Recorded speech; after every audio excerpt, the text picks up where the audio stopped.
Welcome back, my dear all students of all standards, and particularly for and all those students who actually have been preparing for different kind of competitive examinations like CPU. You see this TGT, PGT. You see this LT grade and so many others. आइए इस video में हम मे के use को study करते हैं, मे के use को समझते हैं। वाई? बिकॉज हम मे का यूज़ बहुत ही जो है मे का यूज़ हम कई कंडीशंस में करते हैं। तो आइए देखते हैं हम मे का यूज़ कैसे करते हैं।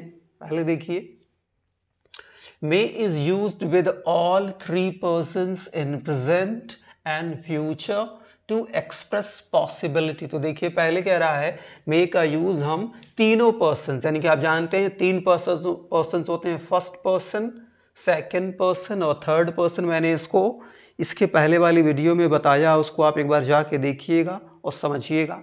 तो कह रहा है मे जो है प्रेजेंट टेंस में और फ्यूचर टेंस में तीनों पर्सन्स के साथ यूज किए जाते हैं। क्या करने के लिए? To express possibility. क्या करने के लिए? पॉसिबिलिटी यानी संभावना व्यक्त करने के लिए। एक्सप्रेस का मतलब होता है व्यक्त करना। और किस तरह की संभावना? पॉजिटिव। जैसे फिर कैसे, देखिए एस का मतलब होता है सेंटेंस स्ट्रक्चर। कैसे होगा? सब्जेक्ट होगा प्लस मे होगा प्लस V1 होगा प्लस ऑब्जेक्ट होगा प्लस अदर वर्ब्स होगा। पैसिव का क्या होगा? सब्जेक्ट प्लस मे होगा प्लस बी होगा प्लस V3 होगा प्लस बाय होगा प्लस ऑब्जेक्टिव केस होगा प्लस अदर वर्ब। जैसे एग्जाम्पल देखिए, वह इस गाने को गुनगुना सकता है। ये पॉसिबिलिटी व्यक्त की जा रही है, ये संभावना व्यक्त की जा रही है कि वह इस गाने को गुनगुना सकता है। तो माय डियर देखिए, ही मे हम और croon दिस सॉन्ग। तो देखिए, गुनगुनाना की इंग्लिश होती है हम, HUM हम, या CROON croon। तो कह रहा ही मे हम और croon दिस सॉन्ग। पैसिव हो जाएगा, क्या गुनगुना सकता है? गाना, SONG सॉन्ग। तो this song may be hummed or crooned by him। इस तरह से हो जाएगा। ये पहला यूज है किसका? मे का। मे का पहला use expressing possibility. Possibility express करने के लिए किस तरह की? पॉजिटिव, सकारात्मक। एक और एग्जांपल जैसे हम ले लेते हैं, इट मे रेन टुडे। आज बारिश हो सकती है। तो इसको इंग्लिश में हम क्या कहेंगे? It may rain today. Positive, आप पॉजिटिव पॉसिबिलिटी एक्सप्रेस कर रहे हैं। Like suppose you look at the sky, you find the sky overcast with clouds, then on the basis of that overcasting conditions you make your own possibility, positive possibility that it may rain। मान लिया आप sky की तरफ देखते हैं, आपको sky में पूरे बादल दिख रहे हैं। तो अगर जो स्काई जो है बादलों से ढका हुआ है, तो ऐसे केस में बादल को ढकना, अगर स्काई को जैसे स्काई बादलों से ढका हुआ, तो इस कंडीशन में हम कौन सी इंग्लिश यूज करते हैं? Overcast, OVER, over CAST। Overcast का मतलब होता है ढकना। तो अगर जो बादल स्काई को ढके हुए हैं, तो क्या कहेंगे? The sky is overcast with clouds. याद रखिएगा। दूसरा, जो एक ऐसा मौसम जिसमें काफी बदली होती है, बदली वाले मौसम को हम कहते हैं ओवरकास्टिंग कंडीशन। ये वर्ड्स भी आप साथ साथ में सीखते जाइएगा my dear learners. These words will help you speak English in a much better manner with confidence. तो मैं कोशिश कर रहा हूँ इस ग्रामर को पढ़ाने के साथ साथ आपको छोटे छोटे वर्ड बताता हूँ, जिससे कि आपकी स्पोकन इंग्लिश भी इम्प्रूव होती जाए। तो ध्यान रखिएगा, ओवरकास्टिंग कंडीशन यानी कि बदली वाली कंडीशन। तो देखिए, ये मैंने आपको बताया पहला यूज किसका? मे का, पॉसिबिलिटी एक्सप्रेस करने के लिए। अब दूसरा यूज देखिए, सीकिंग परमिशन, आज्ञा मांगने के लिए। किस तरह की? ये भी ध्यान रखिएगा, फॉर्मल, बहुत ही जब हम फॉर्मल होते हैं, FORMAL, जब हम फॉर्मल, तो उसमें क्या होता है, देखिए पहले एक्टिव का rule, may plus subject plus V1 plus object plus other words, question mark आ जाता है। जैसे पैसिव का देख लिए, may plus subject plus be plus B3 plus other words. जैसे देखिए, क्या मैं इस पौधे को उखाड़ सकता हूँ, तो may I uproot this plant. Active, क्या उखाड़ सकता हूँ, इस पौधे को। तो पैसिव क्या हो जाएगी, may this plant be uprooted by me. तो देखिए यहाँ पर मैं इसको, मैंने आपको इस सेंटेंस के स्ट्रक्चर को सिखाने के साथ साथ, मे के यूज़ को सिखाने के साथ साथ मैंने यहाँ पर कौन सा वर्ड बताने की को सिखा रहा, सीखने पर ध्यान दीजिए, सीखिए इसको। अप्रूट, UPROOT, अप्रूट का मतलब होता है उखाड़ना। रूट से बनता है, तो रूट का मतलब जड़, और जब उसमें UP अप लग जाता है तो ये वर्ब हो जाती है, जिसका मतलब होता है उखाड़ना, किसी प्लांट को या ट्री को या किसी और चीज़ को। दूसरा, इसकी जगह आप दूसरा वर्ड रूट आउट यूज़ कर सकते हैं, ROOT, रूट OUT आउट। जब रूट आउट, रूट के साथ जब आउट ले आएंगे तो एक फ्रेज़ बन जाएगा। कैसा फ्रेज़, वर्ब फ्रेज़, जिसका मतलब हो जाएगा उखाड़ना। तो यहाँ देखिए, यहाँ मैंने आपको क्या परमिशन ये मांग रहा है, आज्ञा मांग रहा कि क्या मैं इस पौधे को उखाड़ सकता हूँ। May I uproot this plant, passive, क्या उखाड़ सकते, this plant. So may this plant be uprooted by me. यहाँ क्वेश्चन मार्क लास्ट में आ जाएगा। डियर लर्नर्स, सो ये डियर लर्नर्स, आई होप आपको ये जो है मे का यूज़ क्लियर होगा। अब आइए कुछ और यूज़ मे का देख लें, that is also very important for you to learn. जैसे मे का यूज़ हम जो है विश, अपने विश को भी एक्सप्रेस करने के लिए करते हैं, तो वो देख लेते हैं कि हम मे का यूज़ हम विश को एक्सप्रेस करने के लिए किस तरह से करते हैं। That is also very important, this is bear in mind. These use will help you a lot in understanding the nuances of English and help you in speaking English all fluently. So let's see the look of may. To express लिख रहे हैं, to express wish, wish को express करने के लिए। तो जब भी विश को generally my dear learners express करेगा मे, तो उसका यूज़ कैसे होगा, जनरली सेंटेंस मे से ही शुरू होगा। तो क्या हो जाएगा, स्ट्रक्चर देखिए, S प्लस S, यानी कि सेंटेंस स्ट्रक्चर कैसे हो जाएगा, ब्रैकेट में आपको कर दे दें A, अगर एक्टिव पैसिव में आता है तो पहले आ जाएगा may plus subject plus V1 plus other words ही कर देते हैं शॉर्ट में डियर लर्नर्स।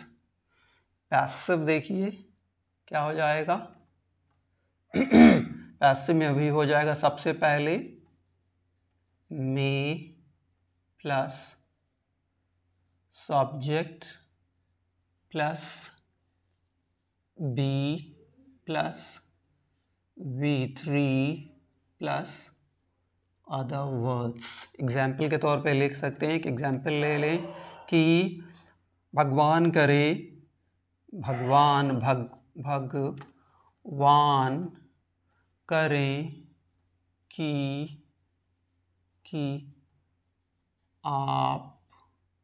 आपकी लंबी उम्र हो। तो देखिए इस तरह का, या आप क्या कर रहे हैं, हम किसी के लिए कुछ विश कर रहे हैं, तो ऐसे केसेस में सबसे पहले क्या करेंगे, may you live, LIV, live LONG long, may you live long. तो यहाँ देखिए मे यू लिव लॉन्ग, तो देखिए यहाँ पे जो सेंटेंस है इसमें जो है ये एक्चुअली ऑब्जेक्ट नहीं है, तो आपको इसमें जो है इसकी पैसिव बनाने की ज़रूरत नहीं है, ठीक है। तो ये तो मे यू लिव लॉन्ग, इस तरह से इस सेंटेंस को बना सकते हैं। दूसरी तरीके से इस सेंटेंस को बना सकते हैं, किस और तरीके से बना सकते हैं, इसको गॉड से भी शुरू कर सकते हैं इस सेंटेंस को, माय डियर लर्नर्स। तो किस तरह से हो जाएगा, मे God just grant you, देख लिए भी, long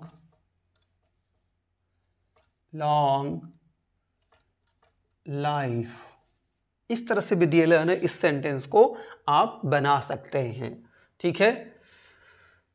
तो ये दो एग्जाम्पल आपको आई होप क्लियर हो रहे हैं, किसके, जो है विश करने के लिए, या दूसरा और भी एक एग्जाम्पल ले लें, सीधे इंग्लिश में ही ले कहिए तो आपको, या हिंदी में लिख दे, देखिए कैसे, जैसे कि आप मेरी, आप इसी को ले लेते हैं कि सीधे इंग्लिश लिखते हैं, may you perform, may you perform well, may you perform well in the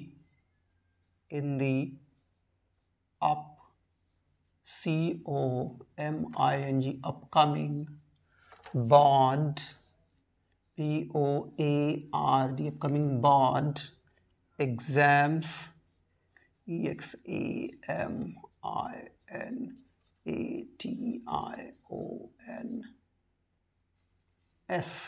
तो यहाँ देखिए कह रहे मे, सॉरी मैंने सब्जेक्ट को मिस कर दिया, hang on,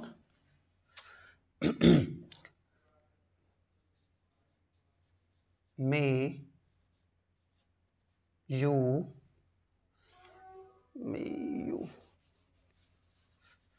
just 2 minutes, 2 seconds, dear learners. May you perform, so देखिए, may you perform well in the upcoming board examination। so देखिए यहाँ पे एक और चीज़ सीखने की कोशिश करिए, इसके हिंदी पहले समझिए कि भगवान करे कि आप आने वाली परीक्षा में अच्छा प्रदर्शन करें। तो आने वाली, होने वाले किसी घटना को हम कहते हैं अपकमिंग। सो अपकमिंग फेस्टिवल यानी कि आने वाला त्यौहार, अपकमिंग एग्जामिनेशंस आने वाले या होने वाले परीक्षा। तो याद रखिए कोई ऐसी चीज़ या कोई ऐसा त्यौहार या परीक्षा जो अभी हुई नहीं है, होने वाली है, आने वाली है, तो उसके लिए से हम क्या, उसके लिए हम यूज़ करते हैं अपकमिंग। तो माय डियर लर्नर्स, ये भी आपको जो है मे का यूज़ क्लियर हो गया एक्सप्रेस विश करने के लिए। एक और जो है मे का यूज़ हम थोड़ा समझ लेते हैं, उसके बाद we'll wrap this session on May, and we'll come up with might in the next video। so एक मे का यूज़ हम और देख लेते हैं, इसको भी मिटा ही देते हैं, no need of that और no use of that। उसके बाद हम लोग will wrap it, उसको भी आप एक देख ले, that is also very important for you to know that। ये क्या है देख लिए, may have प्लस V3, ये देख लीजिए, may have प्लस V3, ठीक है ना। ये जो है this structure, structure, this structure of sentence senten, sentence is used to express the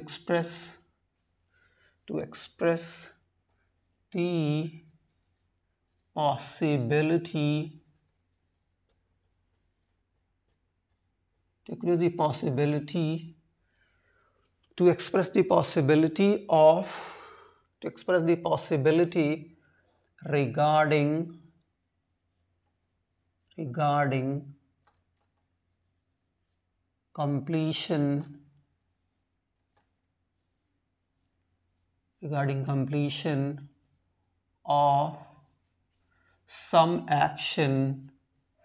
some action in distant distant future। तो माय डियर लर्नर देखिए यहाँ पे मे है प्लस V3, इस तरह के सेंटेंस स्ट्रक्चर का इस्तेमाल हम कम करते हैं। This structure of sentence is use to express the possibility regarding completion of some action in, यहां होगा dear learner, in distant future में हम जब ये पॉसिबिलिटी व्यक्त करते हैं कि आगे या कोई आगे फ्यूचर में कोई काम हो गया होगा, कि ऐसा काम हो गया होगा, हम 100% श्योर नहीं रहते हैं, लेकिन हम एक पॉसिबिलिटी एक्सप्रेस करते हैं पॉजिटिव, ये ध्यान देना पॉजिटिव, कि ऐसा काम हो गया होगा।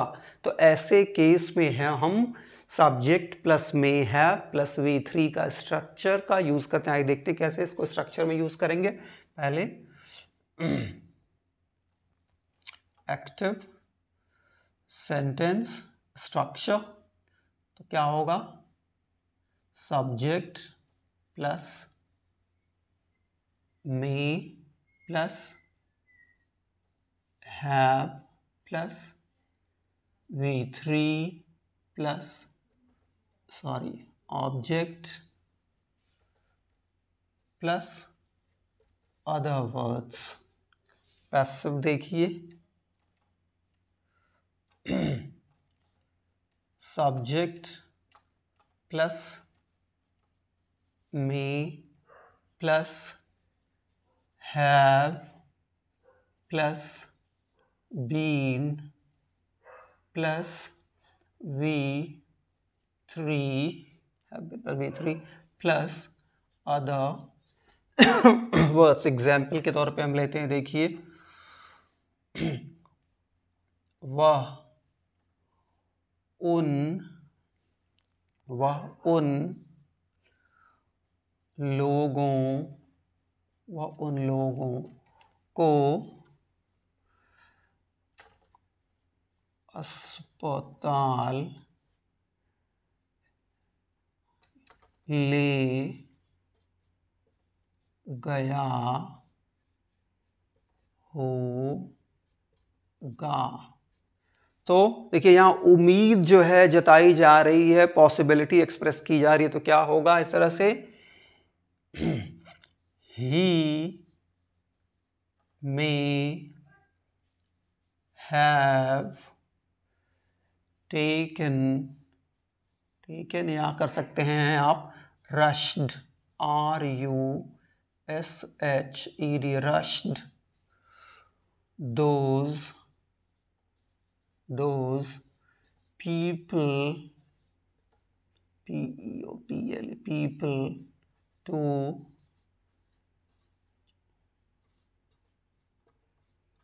to hospital, इस तरह से हो जाएगा। So he may have taken या rushed those people to hospital, तो किनको जो है अस्पताल ले गया होगा, those people।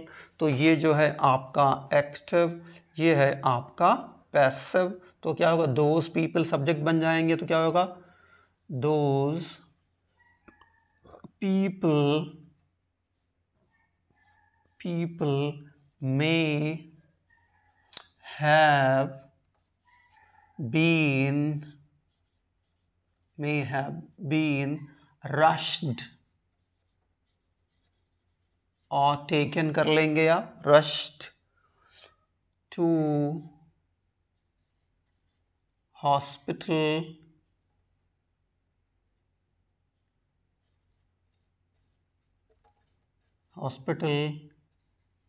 by, ही है तो him।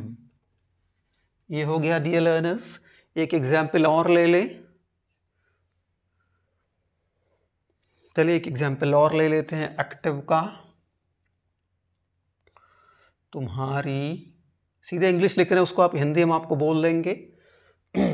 शी मे हैव, लिख लेते हैं, she may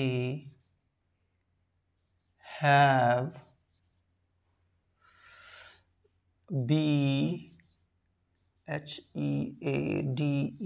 beheaded, beheaded her, ENEMY, यही पैसिव भी कर देना डियर लर्नर्स, जगह कम है तो her, ENEMY, her enemy may have, ये लिख दे रहे हैं, been beheaded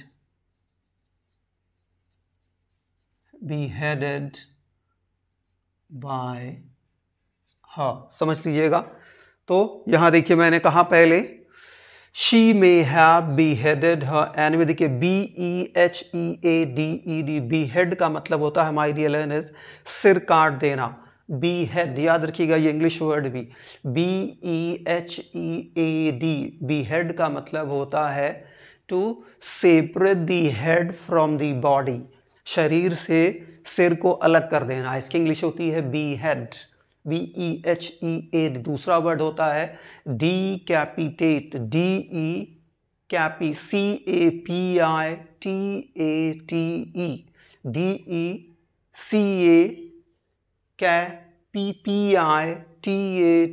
so decapitate, behead और decapitate।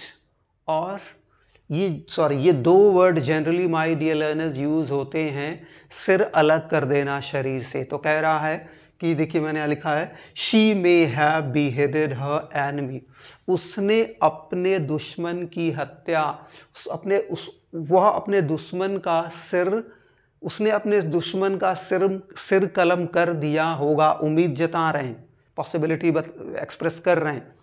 तो पैसिव क्या हो, देखिए मैंने लिखा है थोड़ा छोटा, her enemy may have been beheaded by her। तो माय डियर लर्नर्स यहाँ पे मैंने आपको जो है एक ये बहुत important may have plus V3 active और may have been plus V3 passive के इस यूज़ को मैंने, ये जो यूज़ बहुत इंपॉर्टेंट है इसको बताया।